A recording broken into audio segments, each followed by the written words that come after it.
Leadership is not about the title you hold, the office you sit in, or the authority stamped on your business card. Leadership is about influence, and influence begins with words. Titles may grant you a position, but words grant you power. They shape perception, inspire action, and create movements that outlast any formal role. Think of history's most memorable leaders. Their impact was not defined by titles alone, but by the way they spoke. Martin Luther King Jr. did not hold political office, yet his words, "I have a dream," still echo across generations. Winston Churchill rallied a nation under siege not with military rank, but with speeches that steeled the courage of millions. Oprah Winfrey built a global brand, not because of a title, but because of her ability to connect through language, to make people feel seen and understood. This audiobook is built on a simple truth. If you can master the way you speak, you can master the way you lead. Why words shape leadership more than titles? Titles are temporary. They can be given, taken away, or forgotten. But words endure. A leader's voice frames reality, turning abstract ideas into vivid visions that people can believe in. A title may open doors, but words open hearts.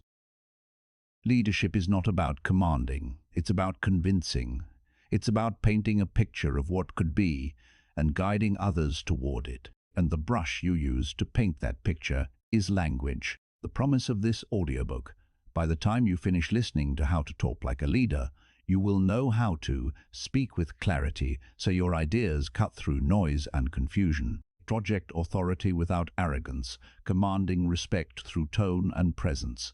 Inspire action by weaving words into stories that move both hearts and minds. This is not about memorizing scripts or copying famous speeches. It's about developing your own authentic leadership voice, a voice that reflects your values, your vision, and your unique ability to inspire others. A short story, Words That Changed Outcomes. Consider Howard Schultz, the man who transformed Starbucks from a small coffee chain into a global brand. In the early years, employees worried the company's rapid expansion would dilute its soul. Schultz could have leaned on his title, CEO, and demanded loyalty.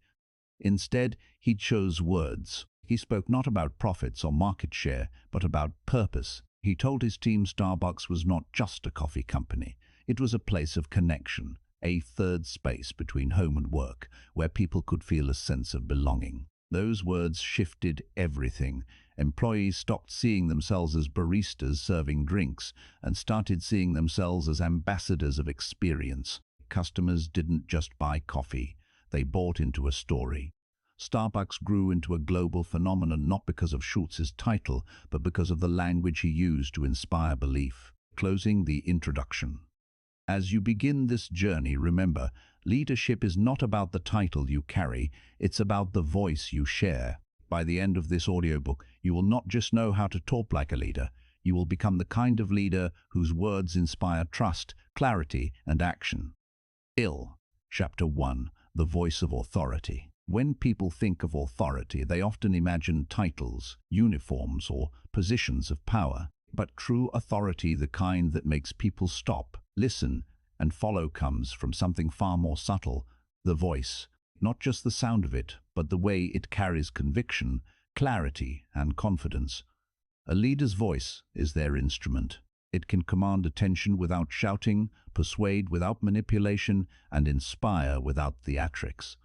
The voice of authority is not about dominance, it's about presence. It's the ability to project credibility without arrogance, to speak with confidence without crushing others, and to guide with words that resonate deeply. In this chapter, we'll explore 3 essential elements of the voice of authority: tone, pacing, and confidence. We'll also look at how leaders project credibility without arrogance, and we'll finish with practical drills, posture, and vocal exercises that you can use to strengthen your own leadership voice. Section 1. Tone. The emotional color of leadership. Tone is the emotional color of your words. It's not just what you say, but how you say it. Warmth versus but. Coldness. A leader who speaks with warmth invites trust. A cold, detached tone may create distance. Firmness versus hesitation. Firmness, cynic hesitation. Firmness signals conviction. Hesitation signals doubt. Optimism versus pessimism. Optimistic tones energize teams. Pessimistic tones drain them. Consider Franklin D. Roosevelt's famous radio addresses during the Great Depression. His tone was calm, reassuring, and steady.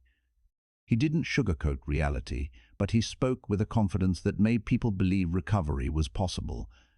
His voice became a lifeline for millions. Practical insight: your tone should match your message. If you're announcing a bold vision, your tone should be energetic and uplifting. If you're addressing a crisis, your tone should be calm and steady.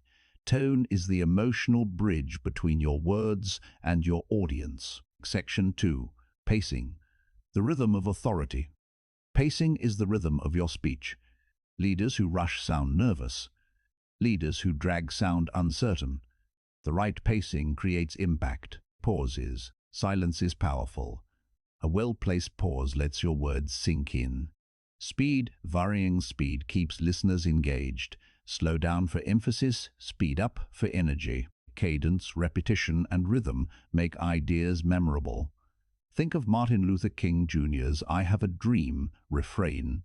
It was pacing that turned words into music. Imagine a leader delivering a vision statement. If they race through it, the message feels disposable. But if they pace it carefully, pausing after key phrases, the message feels weighty and important.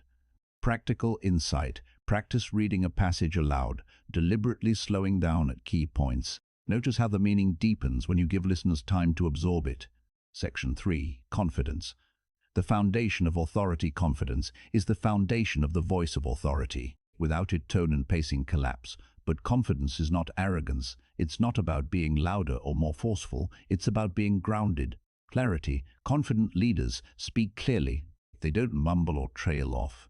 Conviction. They believe in what they're saying. Even if the message is difficult, they deliver it with certainty. Consistency. Confidence is built over time. A leader who speaks consistently with authority earns trust. Consider Nelson Mandela. His voice carried quiet strength. He didn't shout or demand attention, yet his words commanded respect because they were rooted in conviction. His confidence came not from ego, but from belief in his cause. Practical insight. Confidence grows with preparation. Know your message, believe in it, and deliver it with clarity. Section 4. Credibility without arrogance. One of the greatest challenges for leaders is projecting credibility without arrogance. Authority must be balanced with humility. Respectful language. Leaders who respect their audience earn credibility. Avoid condescension. Inclusive phrasing. Use we more than I.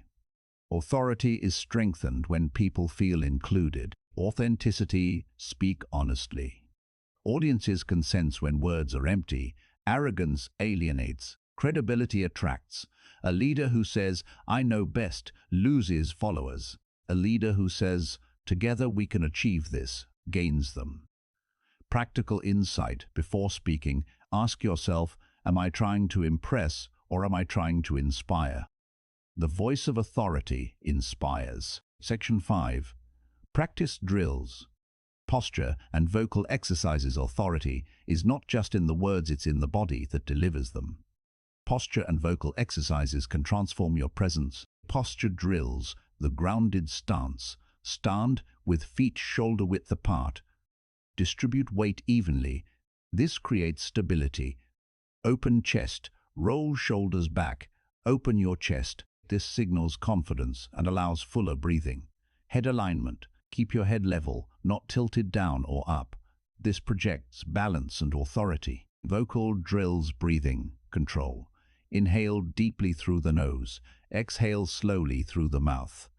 Practice speaking on a full breath to avoid trailing off. Projection exercise. Stand in a room and speak a sentence to the far wall. Focus on clarity, not volume. Pitch variation. Read a passage. Deliberately varying pitch. Notice how pitch adds emotional color. Pause practice. Deliver a short speech, inserting deliberate pauses. Feel how silence strengthens words. These drills build muscle memory. Over time, your body and voice will naturally project authority. Section 6. Putting it all together. Tone, pacing, confidence and posture are not separate. They work together. Imagine a leader addressing a team during a crisis. Their tone is calm but firm. Their pacing is deliberate, with pauses for emphasis. Their confidence is steady, rooted in belief. Their posture is open, grounded, and strong. The result? Authority. Not arrogance, not dominance, but presence. Section 7. A leadership challenge.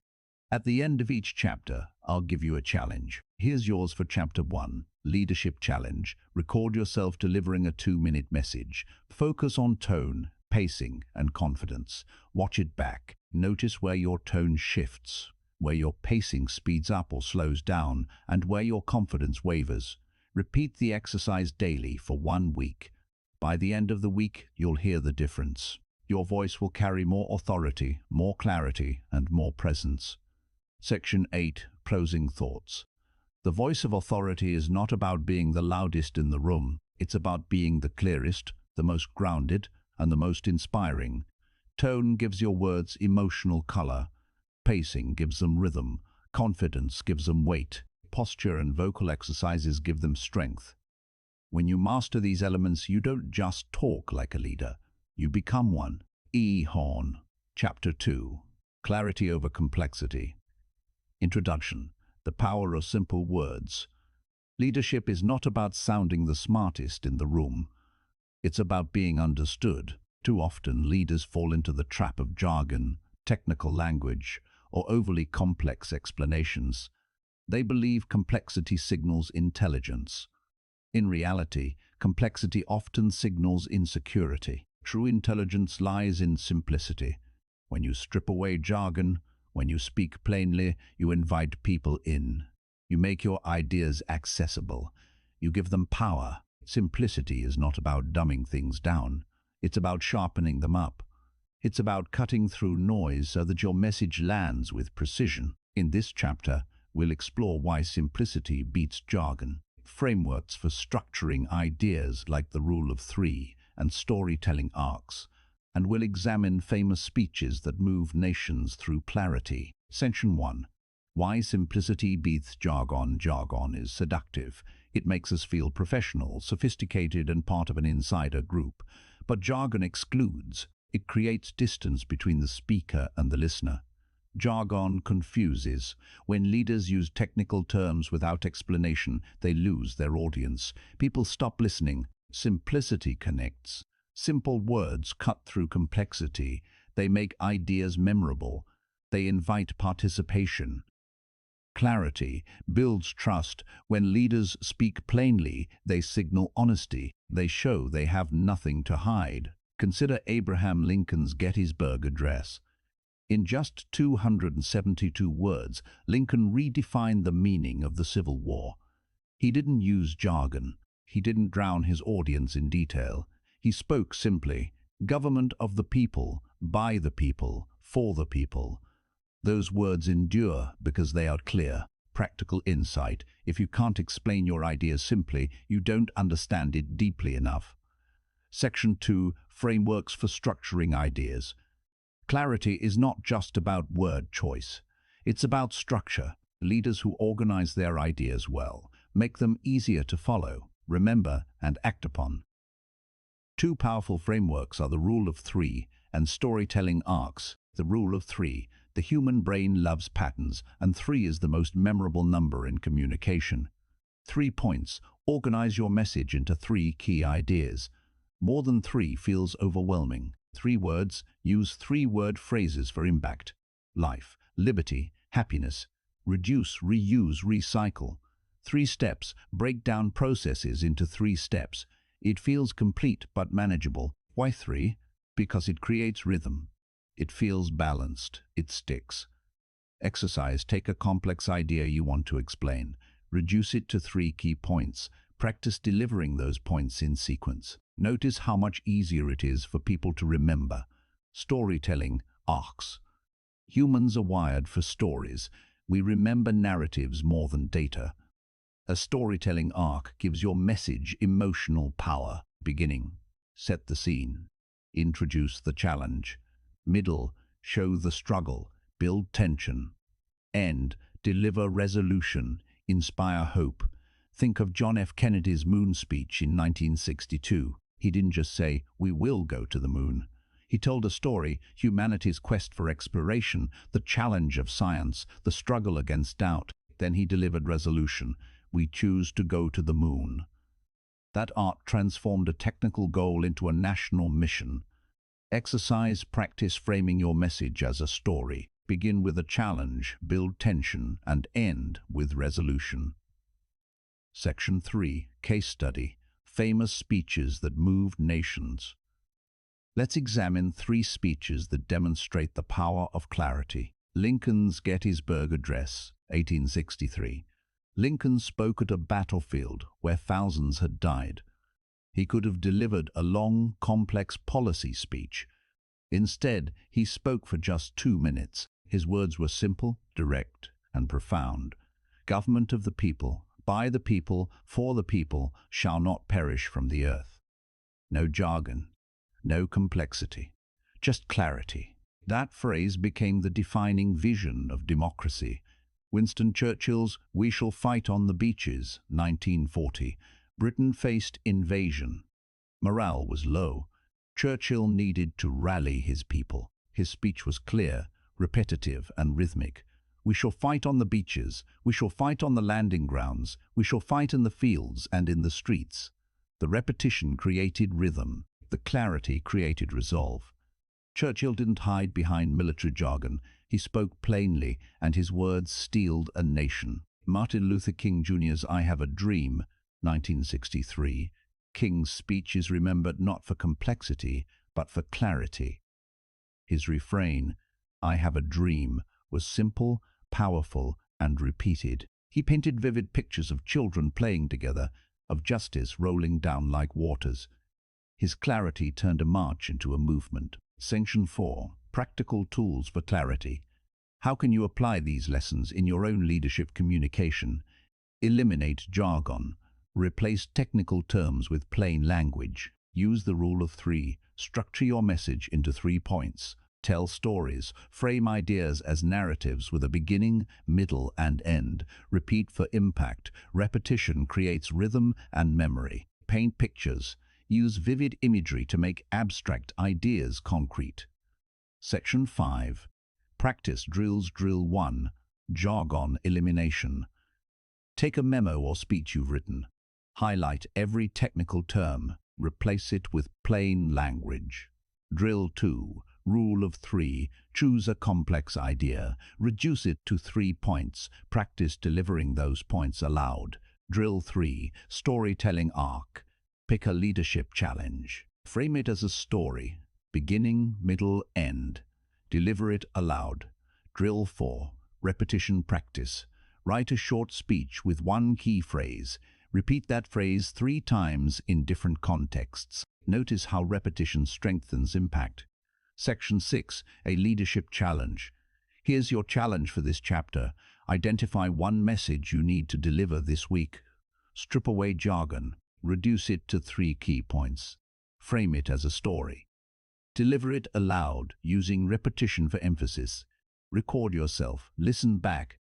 Ask, did my words connect? Did they inspire? Did they clarify? Section 7. Closing thoughts. Clarity is the ultimate leadership tool.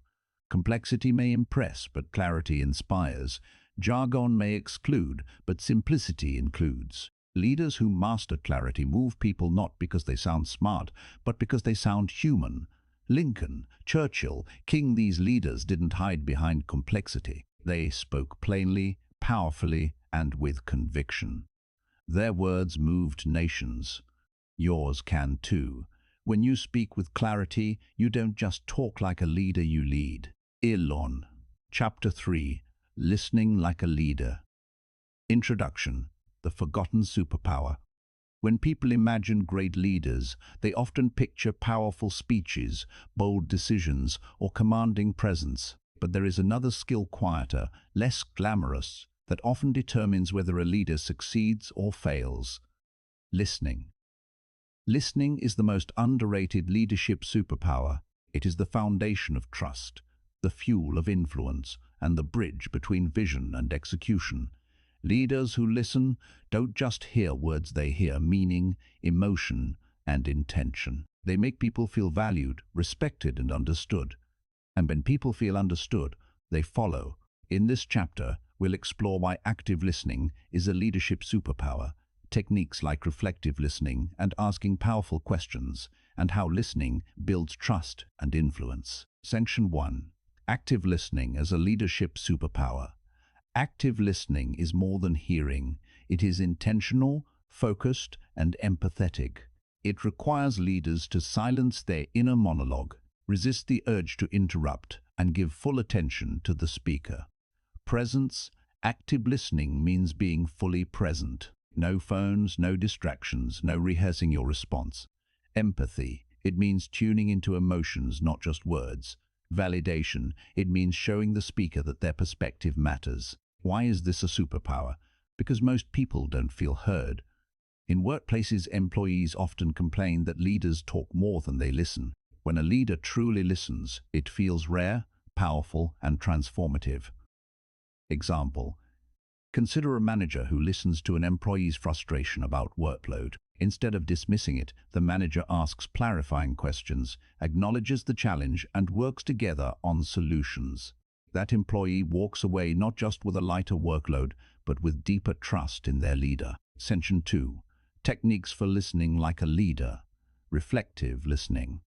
Reflective listening is the art of mirroring back what you've heard to confirm understanding and show empathy. Paraphrase, restate the speaker's words in your own language. So what I'm hearing is that you feel overwhelmed by deadlines. Clarify, ask if your interpretation is correct. Did I get that right? Validate, acknowledge emotions. It sounds frustrating, and I can see why you'd feel that way. Reflective listening does two things. It ensures accuracy, and it makes the speaker feel valued. Exercise. In your next conversation, practice paraphrasing one key point the other person makes. Notice how they respond. Asking powerful questions. Leaders don't just listen, they ask questions that unlock deeper insights. Open-ended questions. Encourage exploration. What do you think is the biggest challenge here? Clarifying questions. Ensure understanding. When you say too much work, what does that look like day to day? Future-oriented questions. Inspire vision. If we solve this, what would success look like for you? Powerful questions show curiosity, respect, and a desire to understand. They also empower others to think critically and contribute solutions. Exercise. Replace one yes/no question with an open-ended one. Notice how the conversation deepens. Section 3. How listening builds trust is the currency of leadership. Without it, influence collapses. Listening is one of the fastest ways to build trust. Respect. Listening shows respect. It signals that you value others' perspectives. Empathy. Listening communicates empathy. It shows you care about more than outcomes, you care about people. Reliability. When leaders listen and act on what they hear, they prove reliability. Story. During the financial crisis of 2008, many CEOs faced panicked employees. Some gave long speeches about resilience. Others simply listened, holding town halls, inviting questions, and acknowledging fears. Those leaders built trust not by pretending to have all the answers, but by listening with humility. Section 4. How listening builds influence. Influence is not about forcing compliance. It's about inspiring commitment. Listening strengthens influence in 3 ways. Understanding needs. Leaders who listen understand what motivates people. They can tailor messages to resonate, building relationships. Influence flows through relationships, and relationships are built on listening. Empowering others. When leaders listen, they empower others to contribute ideas. Influence grows when people feel ownership. Example. A political leader who listens to citizens' concerns before crafting policy gains influence because people see their voices reflected in decisions. Section 5. Common barriers to listening. Even great leaders struggle with listening. Common barriers include distraction, phones, emails, multitasking, ego, believing your ideas matter more than others, assumptions, thinking you already know what the speaker will say, impatience, rushing to respond instead of letting others finish, solution, awareness. Recognize these barriers and consciously slow down. Section 6. Practice drills. Drill 1.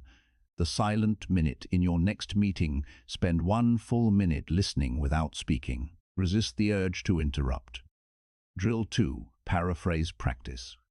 After someone speaks, paraphrase their main point. Ask if you captured it correctly. Drill 3. Question swap. Replace one directive statement with a question. Here's what we'll do becomes, what do you think we should do? Drill 4.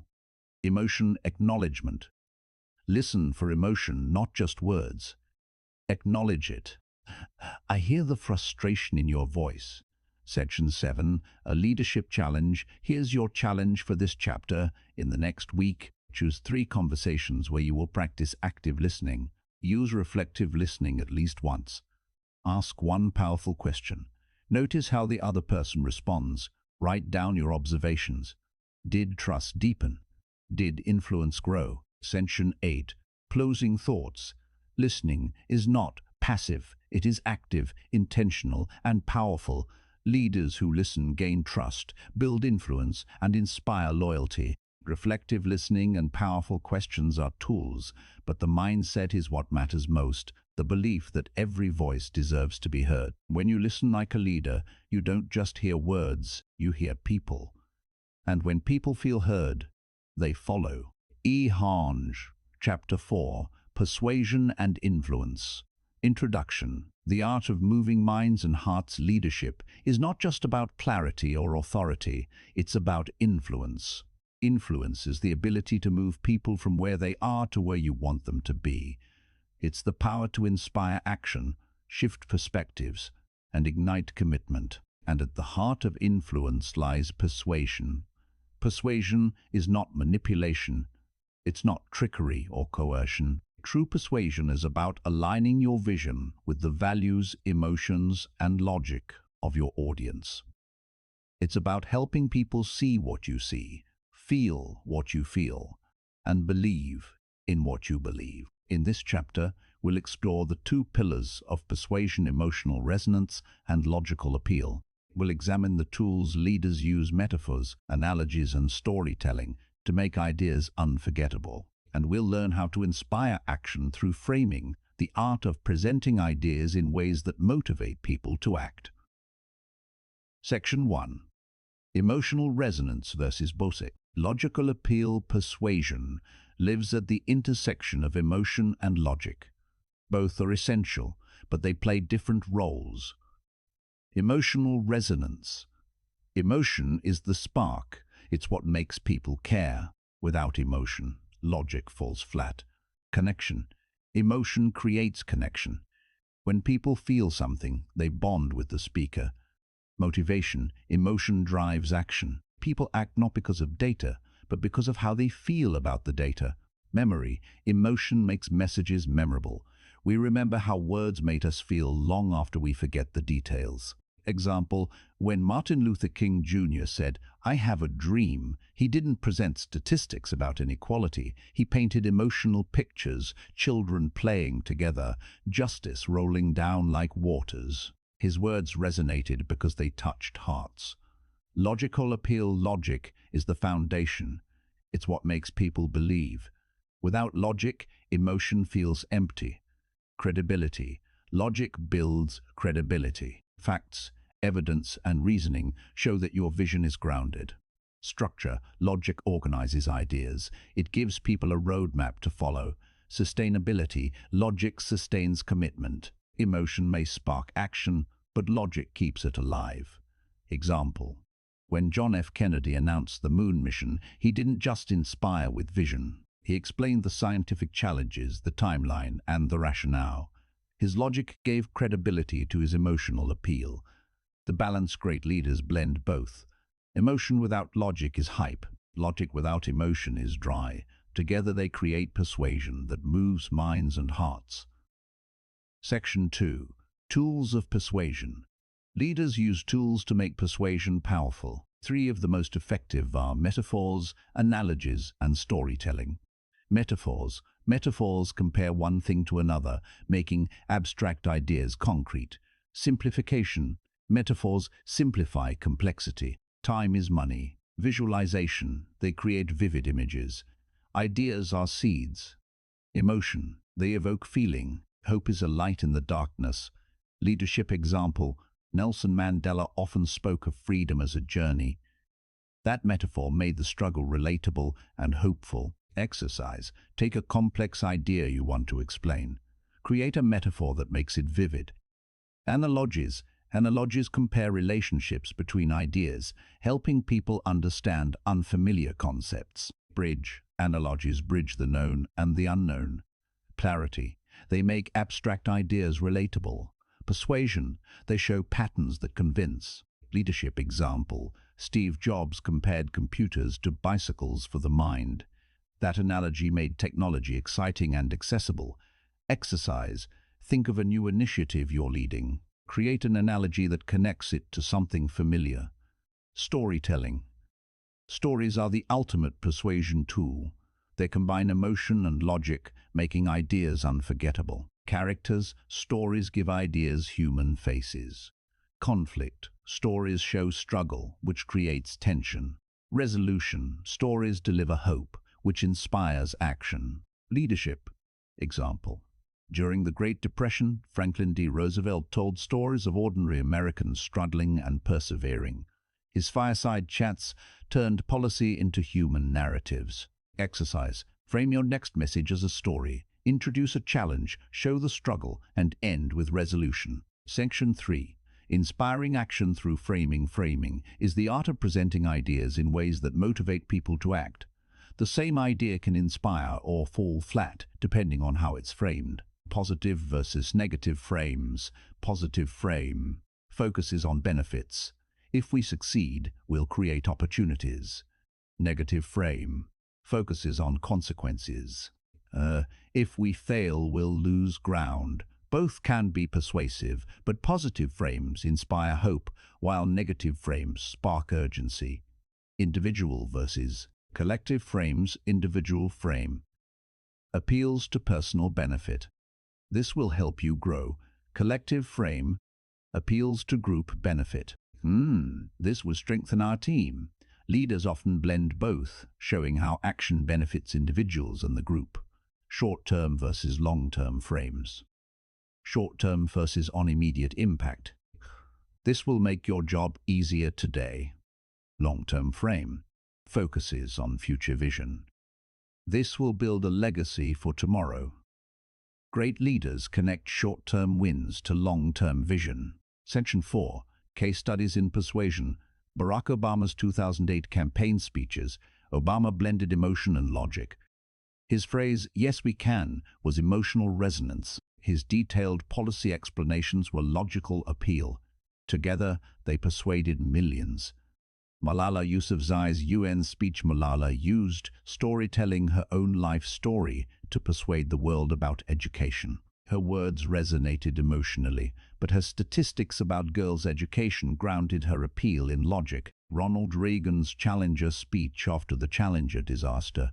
Reagan framed tragedy with hope. He used metaphors, slipped the surly bonds of earth, and emotional resonance to comfort a grieving nation. Section 5. Practice drills. Drill 1. Emotion plus logic balance. Write a short speech. Include one emotional appeal and one logical appeal.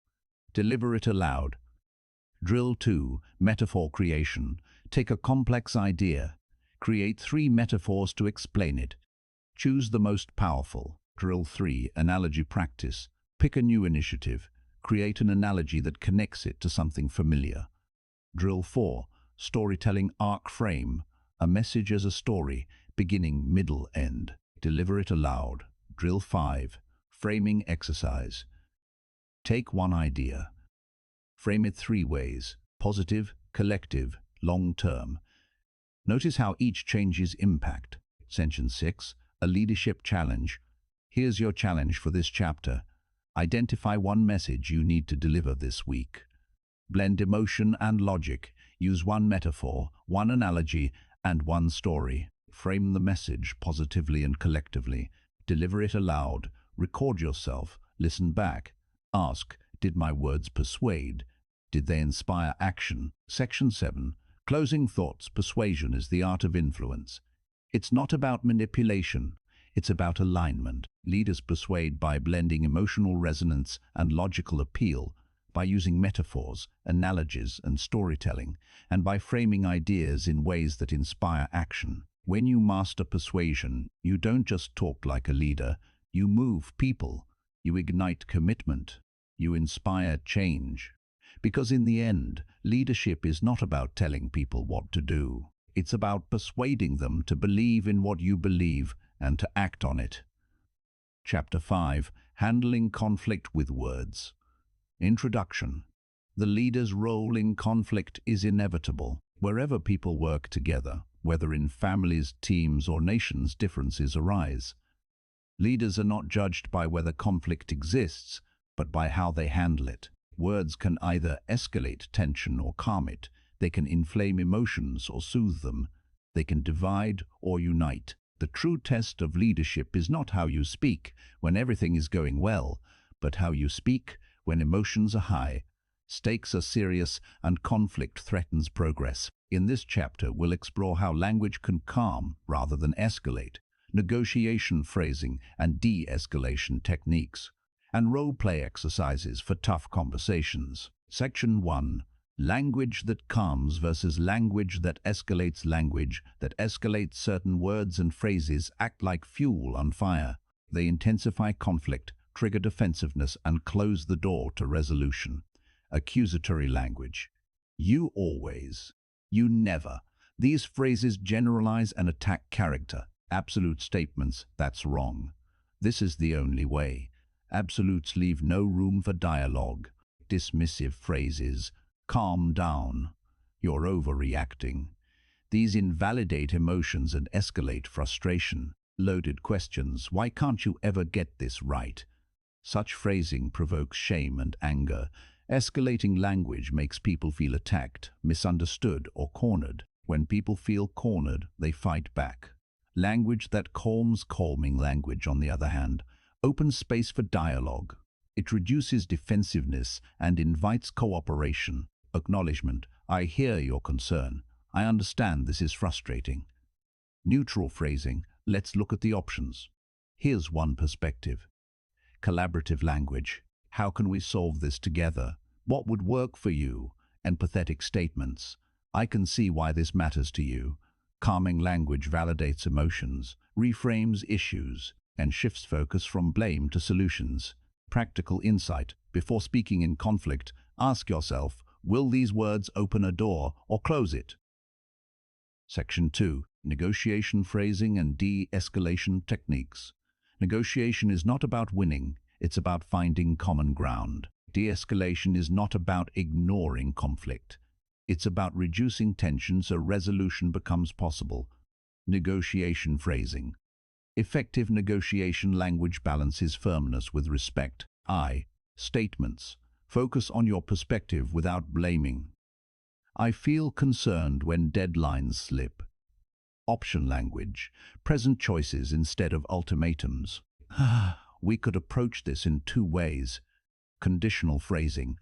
Show flexibility. If we adjust this, then we can meet both needs. Bridge phrases. Connect positions. I see where you're coming from, and here's how we might align. De-escalation techniques. De-escalation requires leaders to manage both words and tone. Slow down, speak calmly at a measured pace. Fast speech signals agitation. Lower volume. A softer voice reduces tension. Acknowledge emotion. Name the emotion without judgment.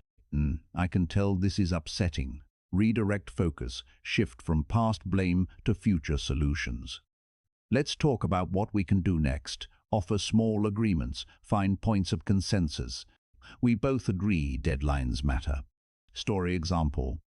During a heated labor negotiation, a leader acknowledged workers' frustrations instead of dismissing them by saying, "I hear the anger and I know it comes from caring deeply about fairness." He calmed the room. That acknowledgement opened the door to constructive dialogue. Section 3.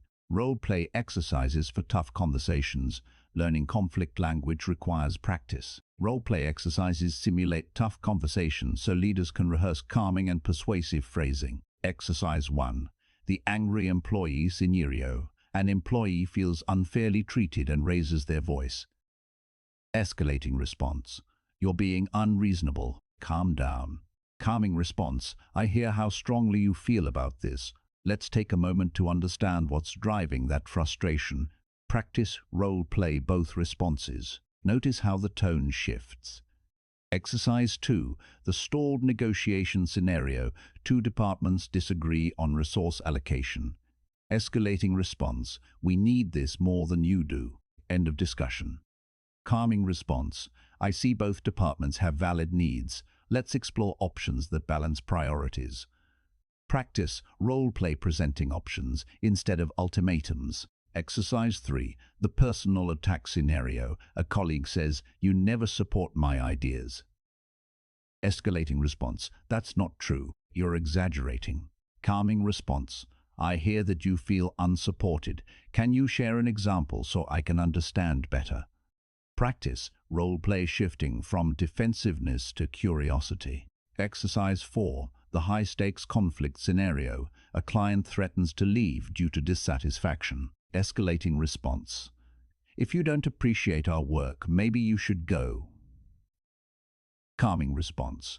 I'm sorry to hear you feel this way. Let's talk about what would rebuild your confidence in us. Practice role-play reframing threats into opportunities for repair. Section 4. The psychology of conflict language.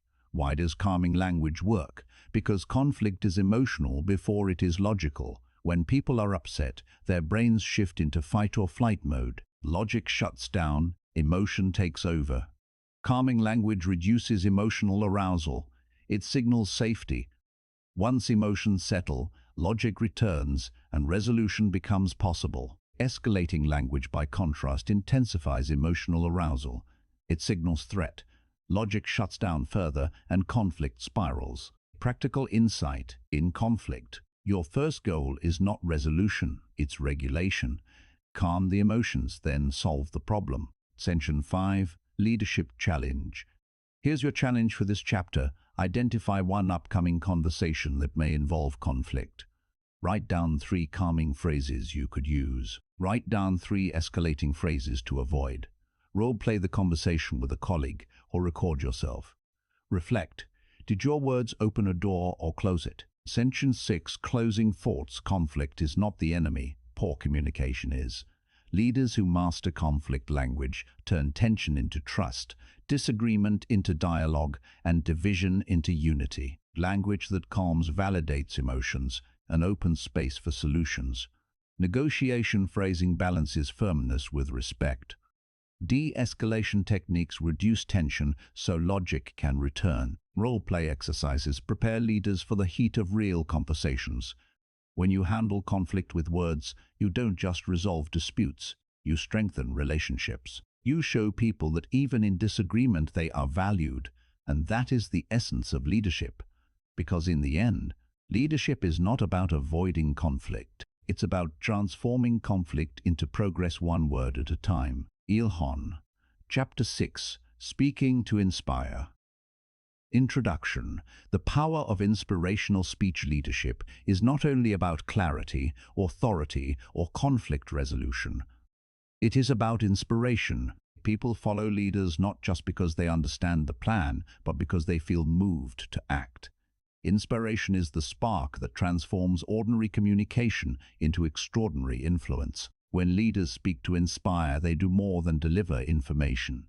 They craft messages that stick, words that echo long after the speech ends, and ideas that live in the hearts of listeners. Inspiration is not accidental, it is intentional.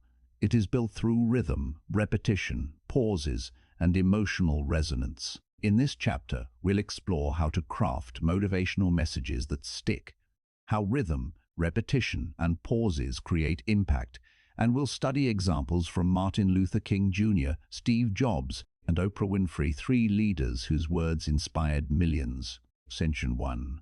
Crafting motivational messages that stick. Inspirational messages are not about length or complexity.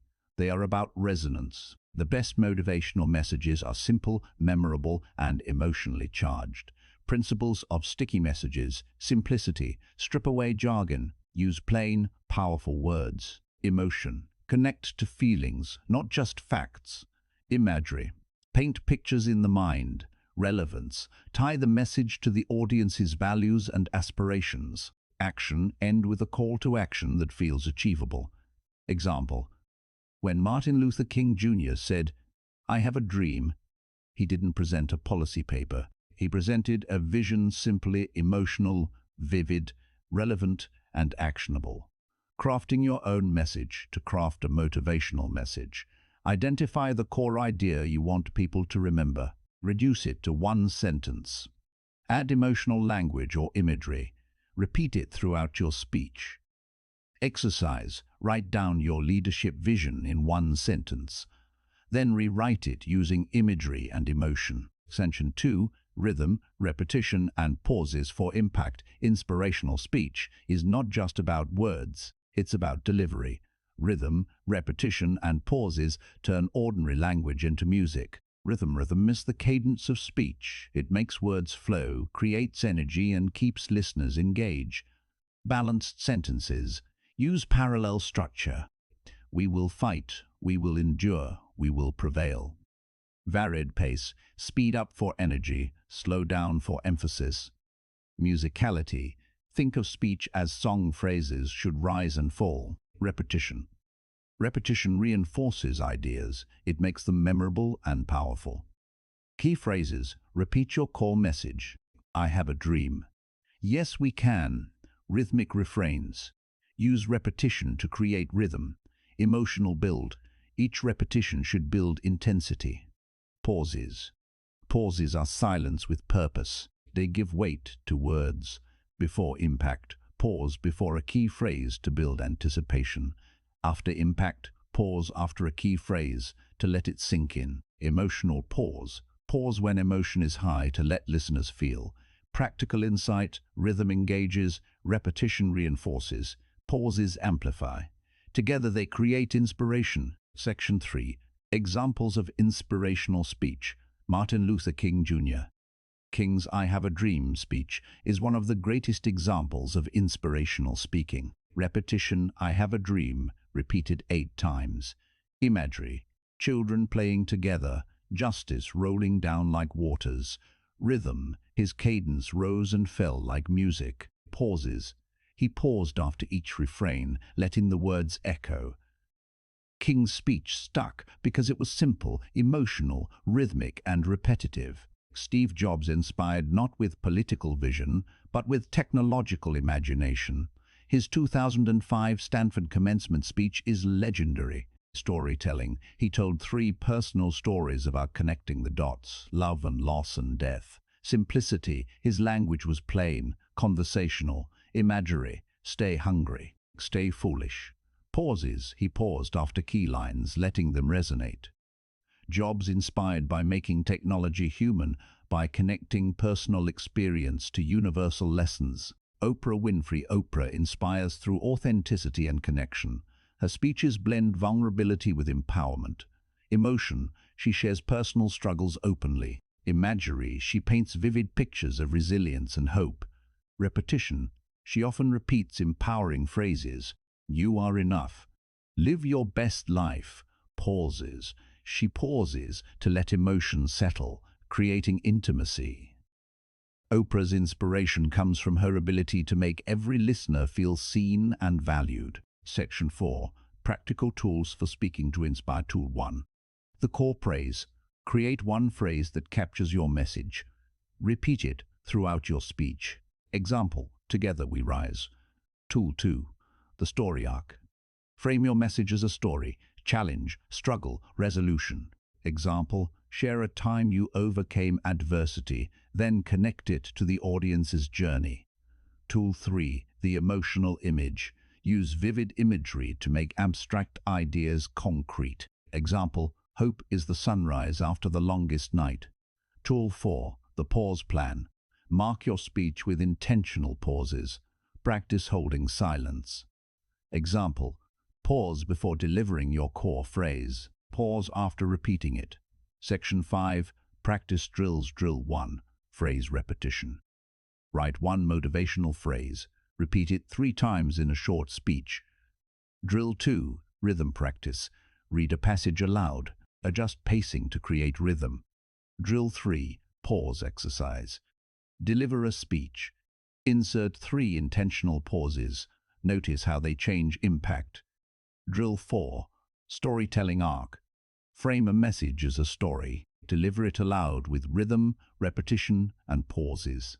Section 6. A leadership challenge. Here's your challenge for this chapter. Write a 3-minute motivational speech. Create one core phrase. Repeat it at least 3 times. Use rhythm, repetition, and pauses. Deliver it aloud. Record yourself. Reflect. Did your words inspire? Did they stick? Section 7. Closing thoughts. Speaking to inspire is the highest form of leadership communication. It is not about impressing, it is about moving. It is not about complexity, it is about clarity. It is not about information, it is about transformation.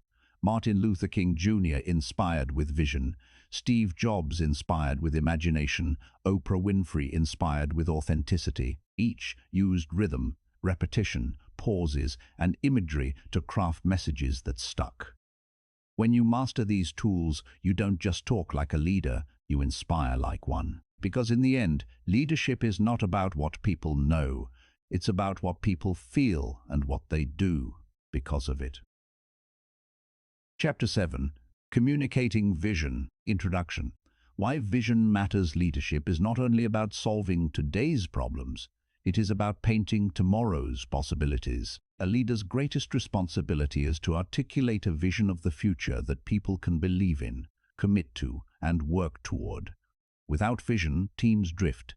Without vision, organizations stagnate. Without vision, movements fade. Vision is the compass that guides action. It is the story of what could be, told in a way that makes people want to help create it. And here's the truth. Vision is not just about ideas, it's about words. Leaders must communicate vision so vividly that people can see it, feel it, and believe it. In this chapter, we'll explore how leaders articulate a future people believe in, how to turn abstract goals into vivid stories, and we'll practice exercises called Paint the Picture speeches tools that help leaders transform vision into inspiration. Section 1. How leaders articulate a future people believe in. The nature of vision is not a plan. It is not a spreadsheet or a set of metrics. Vision is a picture of the future that inspires belief. Plans tell people what to do. Vision tells people why it matters. The leader's role. Leaders articulate vision by simplifying complexity. They take abstract goals and make them understandable, creating emotional connection. They tie vision to values and aspirations, making it believable. They ground vision in reality, showing how it can be achieved, repeating it consistently. They reinforce vision until it becomes part of culture. Example, John F. Kennedy. In 1961, Kennedy articulated the vision of landing a man on the moon. He didn't present technical details. He said, "We choose to go to the moon in this decade and do the other things, not because they are easy, but because they are hard." That vision was clear, emotional, and believable. It inspired a nation. Section 2. Turning abstract goals into vivid stories. Abstract goals like increase market share or improve education rarely inspire. People don't rally behind percentages or policies. They rally behind stories. Why stories work? Stories make vision vivid. They create imagery. People can picture the future. Engage emotion. Stories make people feel. Simplify ideas. Stories turn complexity into clarity.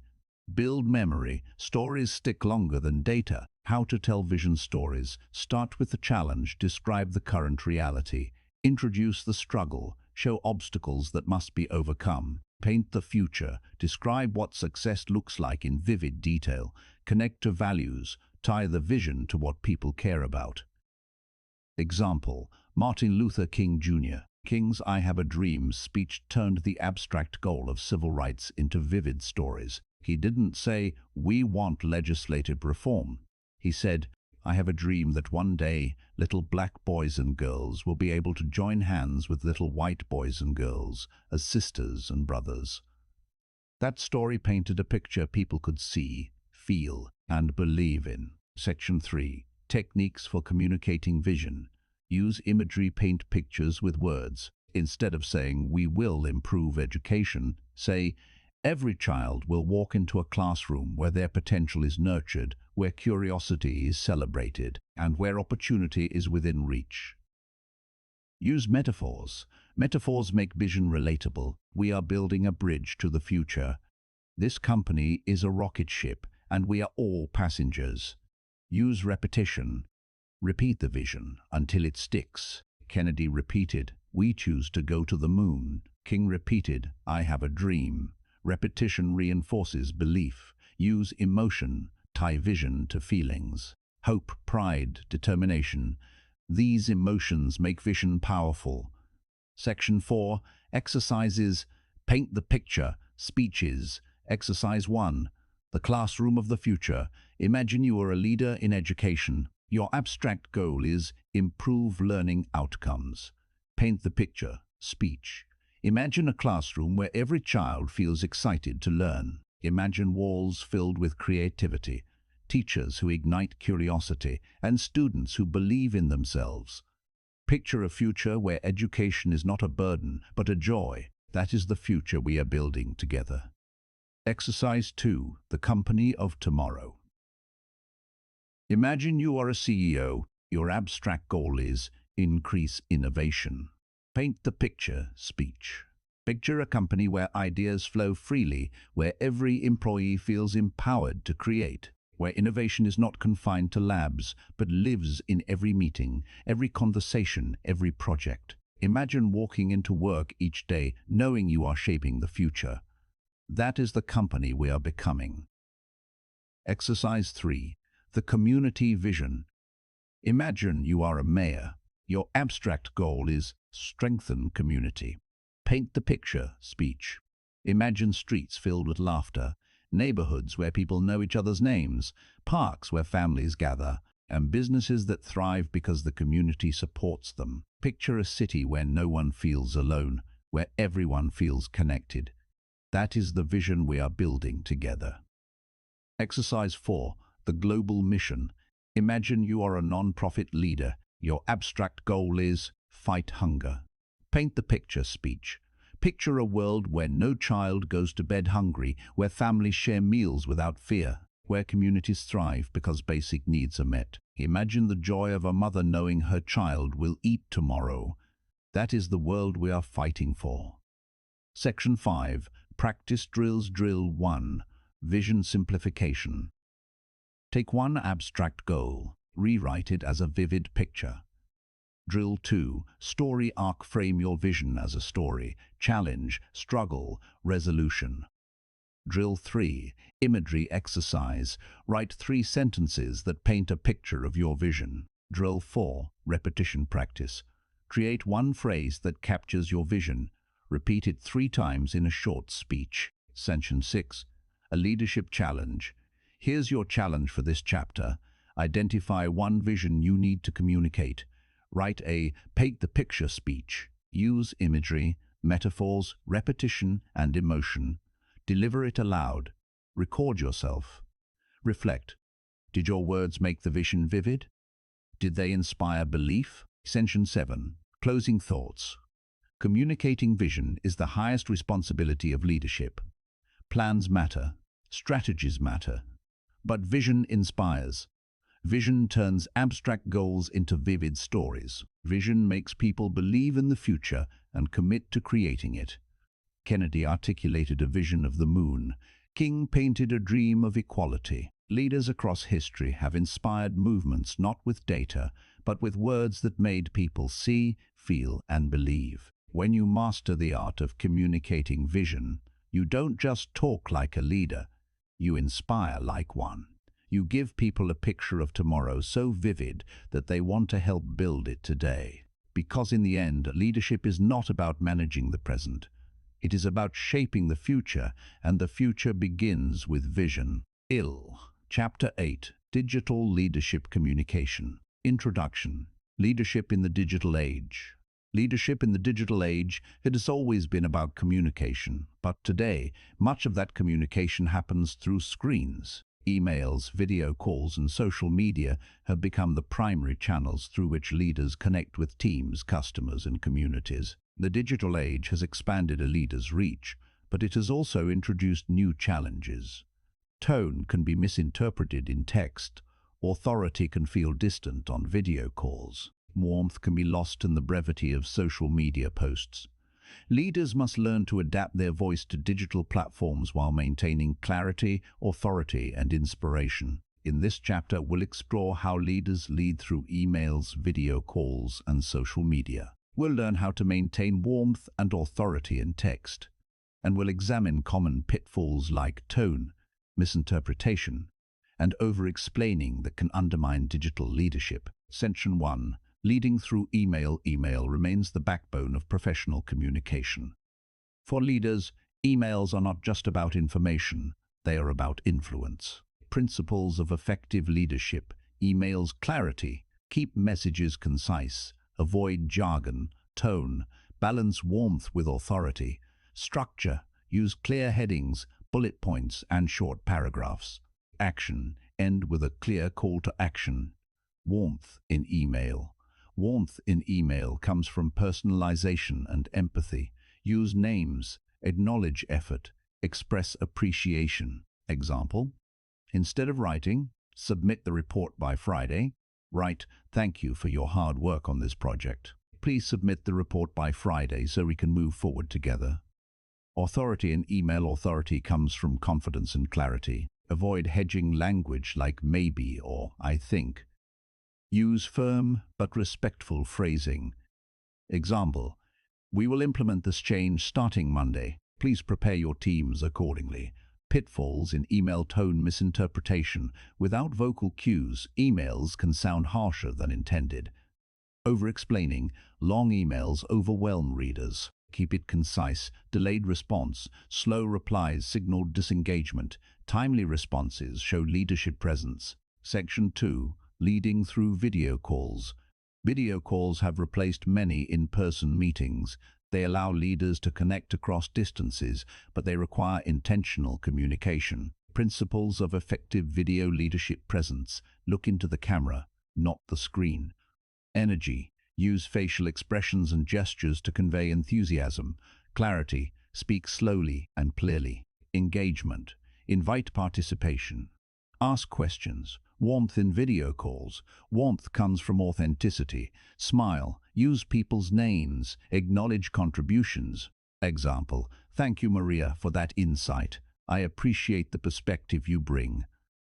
Authority in video calls. Authority comes from confidence and structure. Set agendas. Manage time. Summarize decisions.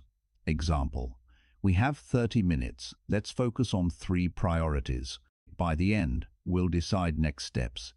Pitfalls in video calls. Technical issues. Poor audio or video undermines authority. Test equipment. Monotony. Long monologues lose attention. Break up with interaction. Distraction. Multitasking signals disengagement. Stay focused. Section 3. Leading through social media. Social media is a powerful tool for leaders to connect with broader audiences. It amplifies vision, builds brand, and engages communities. Principles of leadership on social media. Authenticity. Be genuine. Share values, not just updates.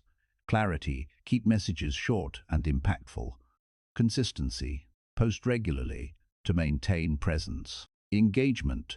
Respond to comments. Invite dialogue. Warmth on social media. Warmth comes from storytelling and empathy. Share human stories, celebrate achievements, express gratitude. Example: proud of our team for launching this project. Your dedication inspires me every day. Authority on social media. Authority comes from thought leadership. Share insights, not just announcements. Position yourself as a trusted voice. Example: the future of leadership is digital. Here are 3 ways leaders can adapt. Pitfalls on social media. Tone misinterpretation. Short posts can sound blunt. Add context. Over-explaining. Long posts lose attention. Keep it concise. Negativity. Avoid arguments. Stay positive and professional. Section 4. Maintaining warmth and authority in text-based communication. Emails, messages, posts lacks vocal tone and body language. Leaders must compensate with word choice and structure. Techniques for warmth. Personalization. Use names. Empathy. Acknowledge feelings. Gratitude. Express appreciation. Techniques for authority. Clarity. Be direct. Confidence. Use firm language. Structure. Organize ideas clearly. Example: I understand this change may feel challenging. Thank you for your adaptability. We will move forward together starting Monday. Section 5. Pitfalls in digital leadership communication. Tone misinterpretation without vocal cues. Text can sound harsher than intended. Solution: add context. Use positive phrasing. Avoid sarcasm. Avoid a sarcasm. Over-explaining long messages overwhelm readers. Solution: keep it concise. Focus on key points. Use bullet lists. Lack of present. Slow responses or disengagement signal weak leadership. Solution: be timely. Show up consistently. Section 6. Practice drills. Drill 1. Email rewrite. Take a directive email. Rewrite it with warmth and authority. Drill 2. Video call simulation practice. Looking into the camera, smiling, and using names. Drill 3. Social media post. Write a short post that combines warmth and authority. Drill 4. Tone check. Review a message. Ask, could this be misinterpreted? Rewrite for clarity. Section 7. A leadership challenge. Here's your challenge for this chapter. Choose one digital channel: mail, video call, or social media. Craft a message that balances warmth and authority. Deliver it. Reflect. Did your words inspire? Did they connect? Section 8. Closing thoughts. Digital communication is the new frontier of leadership. Emails, video calls, and social media are not just tools. They are stages where leaders perform. Warmth and authority must be maintained even when tone and body language are absent. Pitfalls like misinterpretation and over-explaining must be avoided. When you master digital leadership communication, you extend your influence across screens and platforms. You inspire not just in rooms but across networks. You lead not just face-to-face but face-to-screen. Because in the end, leadership is not about the medium. It is about the message, and in the digital age, the message must be clear, warm, authoritative, and inspiring. Inhind, to Global Leaders' Voice. Introduction. Leadership without borders. In today's interconnected world, leadership is no longer confined to one culture, one language, or one way of thinking. A leader's voice must travel across borders, resonate with diverse audiences, and inspire people from different backgrounds. The ability to adapt communication across cultures is not optional, it is essential. Global leaders face a unique challenge: how to respect diversity while keeping authority. They must balance humility with confidence, empathy with clarity, and flexibility with consistency. Their words must unite people who may not share the same traditions, values, or perspectives. In this chapter, we'll explore how leaders adapt communication across cultures, how they respect diversity while maintaining authority, and we'll study examples from international CEOs and diplomats who mastered the global leader's voice. Section 1. Adapting communication across cultures. Why cultural adaptation matters. Culture shapes how people interpret words, tone, and gestures. What inspires in one culture may offend in another. What feels authoritative in one country may feel arrogant elsewhere. leaders must adapt their communication to fit cultural contexts. Key dimensions of cultural communication: direct versus indirect communication. In some cultures, like the US or Germany, direct communication is valued. Leaders are expected to be clear and straightforward. In others, like Japan or India, indirect communication is preferred. Leaders must use subtlety, context, and diplomacy. Formality versus informality. Some cultures expect formal titles and respectful language. Others value informality and approachability. Individualism versus collectivism. In individualistic cultures, leaders emphasize personal achievement.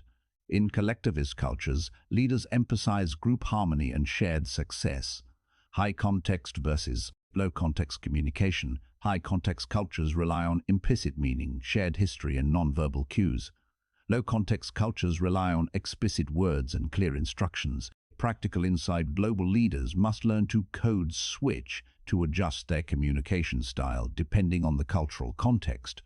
This doesn't mean losing authenticity. It means expanding flexibility. Section 2.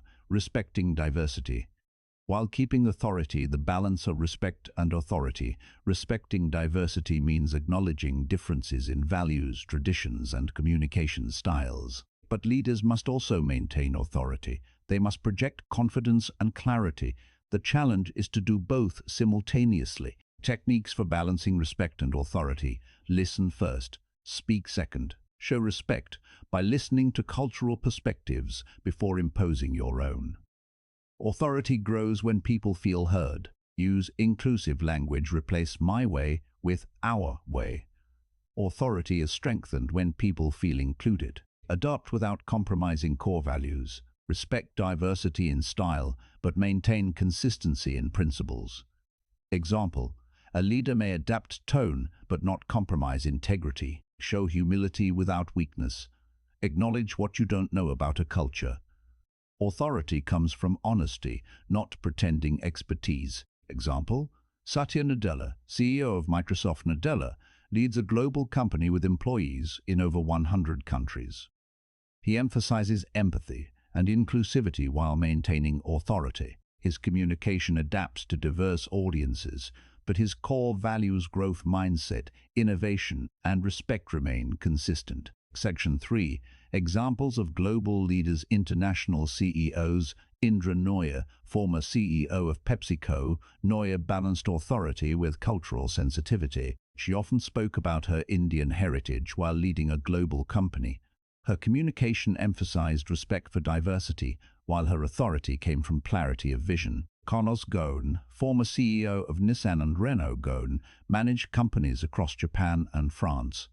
He adapted communication styles, direct in France, more subtle in Japan. His ability to navigate cultural differences made him a powerful global leader. Howard Schultz, Starbucks. Schultz expanded Starbucks globally by emphasizing universal values: community, connection, and belonging. His communication respected local cultures while maintaining authority through consistent brand vision. Diplomats. Kofi Annan, former UN Secretary General. Annan communicated across nations with humility and authority. He respected cultural diversity while articulating global values of peace and justice. Madeleine Albright, former US Secretary of State. Albright used diplomacy to balance respect and authority. She adapted communication to different cultures while maintaining firm positions. Ban Ki-moon, former UN Secretary General. Ban emphasized inclusivity and respect for cultural diversity while leading global initiatives. His authority came from consistency and clarity. Section 4. Turning global vision into words. How to communicate vision. Globally universal values.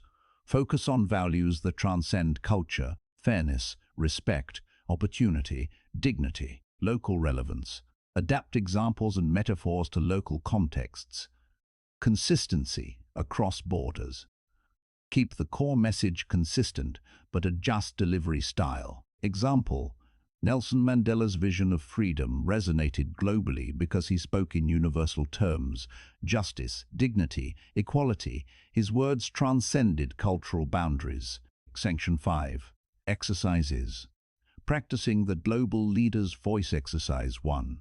Direct versus indirect speech. Write one message in direct style. Rewrite it in indirect style. Practice delivering both. Exercise 2. Formal versus informal tone. Write one message using formal titles. Rewrite it in informal, approachable style. Reflect on how each feels. Exercise 3. Universal values. Speech. Choose one value, e.g., respect. Write a short speech that emphasizes this value in a way that resonates globally. Exercise 4. Code switching practice. Deliver the same message to two audiences, one individualistic, one collectivist. Adjust tone and examples accordingly. Section 6. Pitfalls in global communication. Pitfall 1. Assuming one style fits all. Leaders fail when they assume their home culture's style works everywhere. Pitfall 2. Overcompensating. Leaders lose authority when they try too hard to fit in, abandoning authenticity. Pitfall 3. Ignoring local voices. Leaders undermine respect when they impose vision without listening to local perspectives. Section 7. A leadership challenge. Here's your challenge for this chapter. Identify one global audience you need to address. Research cultural communication preferences. Write a short speech that balances respect and authority. Deliver it aloud. Reflect. Did your words resonate across cultures? Section 8. Closing thoughts. The global leader's voice is not about speaking louder. It's about speaking wider. It is about adapting communication across cultures, respecting diversity while keeping authority, and inspiring people across borders. International CEOs and diplomats show us that global leadership requires flexibility, humility, and consistency. Leaders must learn to code switch, to balance respect with authority, and to articulate vision in ways that resonate universally. When you master the global leader's voice, you don't just lead in one culture, you lead in many. You unite people across differences. You inspire across borders, because in the end, leadership is not about where you are, it's about where you can reach. And in the global age, your voice must reach everywhere. Ehon. Chapter 10. The Legacy of Words. Introduction. The Echo of Leadership. Long after leaders leave office, retire from companies, or step away from the spotlight, what remains is not their spreadsheets, their policies, or their quarterly reports. It is their words. Words are the footprints of leadership. They echo across time, shaping how leaders are remembered and how their influence endures. Think about the leaders who have defined history. We remember Abraham Lincoln not only for his presidency, but for the Gettysburg Address. We remember Winston Churchill for his wartime speeches. We remember Martin Luther King Jr. for I Have a Dream. Their words became their legacy. In this final chapter, we'll explore how leaders are remembered by their language, how to build a personal leadership lexicon, and we'll end with a final challenge, designing your own leadership speech. Section 1. How leaders are remembered by their language. The power of memorable phrases. Leaders are remembered for the phrases that capture their vision. Lincoln, government of the people, by the people, for the people. Churchill, we shall fight on the beaches. King, I have a dream. Kennedy, ask not what your country can do for you, ask what you can do for your country. These phrases endure because they are simple, emotional, and universal. They distill complex ideas into memorable language. The emotional resonance of words. People remember how words made them feel. Inspiration, hope, courage. These emotions attach to language and give it longevity. Example. Barack Obama's "Yes, we can" was not a policy statement. It was an emotional rallying cry. The moral weight of words. Leaders are judged by whether their words align with their actions. Words that inspire but lack integrity fade.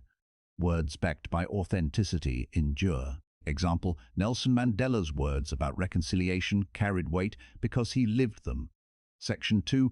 Building a personal leadership lexicon. What is a leadership lexicon? What is a leadership lexicon? A leadership lexicon is the set of words, phrases, and themes that define your leadership voice. It is your personal vocabulary of influence. Steps to build your lexicon: identify core values. What values define you? Integrity, courage, empathy, innovation. Your lexicon should reflect these values. Craft signature phrases. Create short, memorable phrases that capture your vision. Example: together we rise. Innovation with integrity. Use consistent themes, repeat themes across speeches, emails, and conversations. Consistency builds recognition. Balance warmth and authority. Include words that inspire trust and words that project confidence. Test and refine. Notice which phrases resonate with people. Refine your lexicon over time. Example: Oprah Winfrey's lexicon. Oprah's lexicon includes phrases like "live your best life" and "you are enough." These words reflect her values of empowerment and authenticity. Example: Steve Jobs' lexicon. Jobs used phrases like "think different" and "stay hungry, stay foolish." His lexicon reflected innovation and boldness. Section 3. Designing your own leadership speech. The structure of a leadership speech opening hook: capture attention with a story, question, or bold statement. Vision statement. Articulate the future you want people to believe in. Core message. Present your leadership lexicon, your signature phrases and values. Emotional appeal. Use imagery, rhythm, repetition, and pauses to inspire. Call to action. End with a clear, motivating challenge. Example: speech framework opening hook. Every generation faces a moment when it must decide not just what it will achieve, but who it will become. Vision statement. I believe our moment is now. A future where innovation serves humanity, where integrity guides progress, and where courage defines leadership. Core message. Together we rise. Together we build. Together we lead. Emotional appeal. Imagine a world where every child believes in their potential, where every team feels empowered to create, where every community thrives because leaders chose words of hope instead of fear. Call to action. So let us speak with clarity, act with courage, and lead with words that will echo long after we are gone. Section 4. Exercises. Crafting your legacy. Exercise 1. Identify your core values. Write down 3 values that define your leadership. Example: integrity, empathy, innovation. Exercise 2. Create signature phrases. Craft 3 short phrases that capture your vision. Example: lead with courage. Innovation with heart. Together we rise. Exercise 3. Write a vision statement. Write 1 paragraph describing the future you want to inspire. Exercise 4. Deliver a speech. Combine your values, phrases, and vision into a 3-minute speech. Practice delivering it with rhythm, repetition, and pauses. Section 5. The final challenge. Here is your final challenge for this audiobook. Design your own leadership speech. Choose a theme that reflects your vision. Use your leadership lexicon, your signature phrases. Paint vivid pictures of the future. Repeat key phrases for impact. End with a call to action. Deliver it aloud. Record yourself. Listen back. Ask: did my words inspire? Did they reflect my values? Did they create a legacy? Section 6. Closing thoughts. Words are the legacy of leadership. They are the echoes that remain long after leaders are gone. They shape how leaders are remembered, how movements endure, and how futures are built. By building your personal leadership lexicon, you create a vocabulary of influence that defines your voice. By designing your own leadership speech, you craft the words that will become your legacy. Martin Luther King Jr. is remembered for "I have a dream." Kennedy is remembered for "Ask not." Mandela is remembered for reconciliation. Oprah is remembered for empowerment. Jobs is remembered for innovation. What will you be remembered for? Because in the end, leadership is not about titles or positions. It is about words. And the legacy of words is the legacy of leadership. Conclusion. The enduring voice of leadership. Over the course of this audiobook, we've traveled through the many dimensions of leadership communication.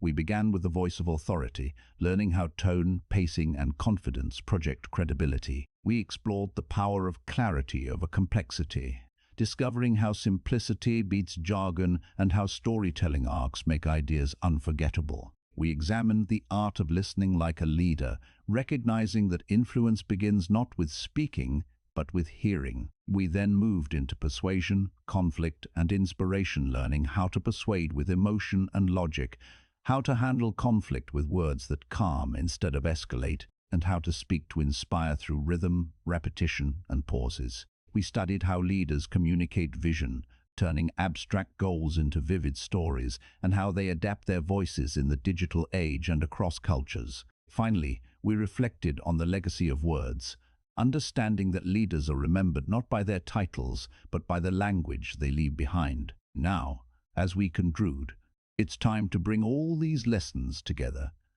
This is not just the end of a book, it is the beginning of your journey as a leader whose words matter. Section 1.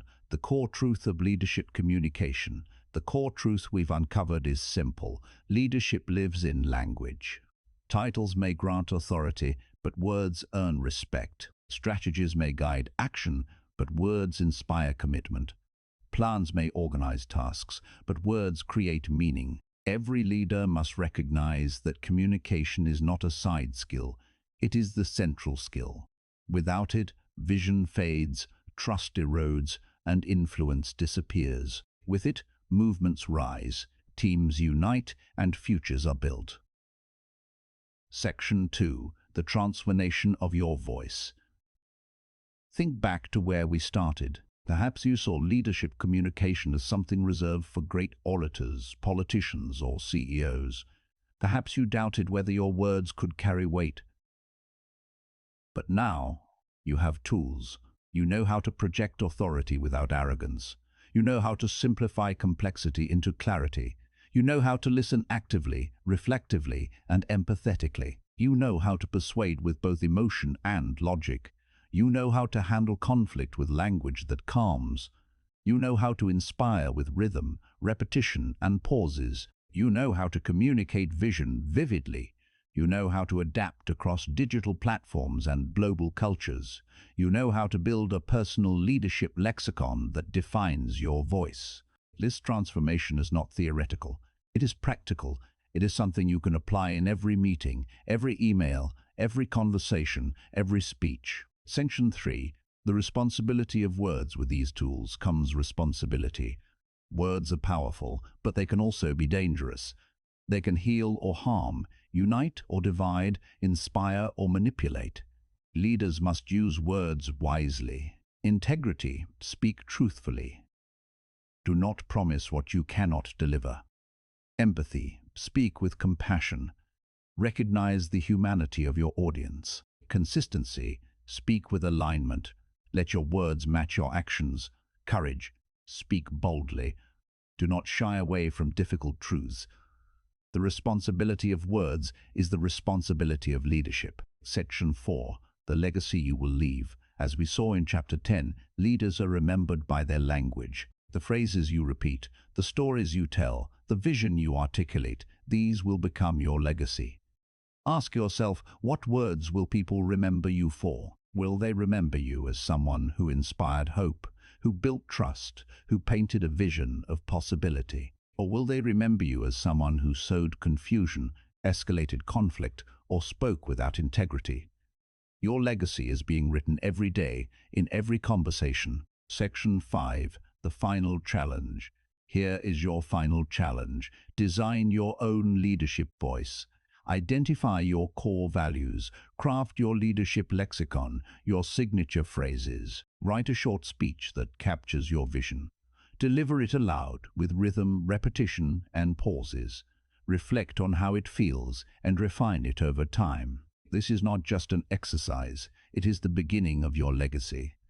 Section 6. A call to action. Leadership is not about waiting for the perfect moment. It is about speaking now with clarity, authority, and inspiration. Speak with confidence in your next meeting. Listen actively in your next conversation. Simplify complexity in your next presentation. Inspire with rhythm and repetition in your next speech. Communicate vision in your next challenge. Do not wait to be given a title. Do not wait to be recognized. Leadership begins with words, and words begin with you. Section 7. Closing Reflections. As we close, remember this: your voice matters. It matters to your team, to your organization, to your community, to your family, and to the world. It matters not because of volume, but because of meaning. It matters not because of position, but because of presence. The journey of leadership communication is lifelong. You will continue to refine your voice, adapt your style, and expand your influence. But the foundation is here. The tools are in your hands. The responsibility is yours. So speak with clarity, speak with authority, speak with inspiration, speak with vision, speak with vision, speak with courage, because in the end, leadership is not about titles, it is about words. And the legacy of words is the legacy of leadership. Epilogue: the leader you will become. Imagine yourself years from now, looking back on your journey. Imagine the speeches you gave, the conversations you had, the conflicts you resolved, the visions you painted. Imagine the people who were inspired by your words, the teams that were united by your language, the futures that were shaped by your voice. That is the leader you will become, not because of a title but because of words. So go forward, speak boldly, lead wisely, inspire deeply, and leave a legacy of words that will echo long after you are gone.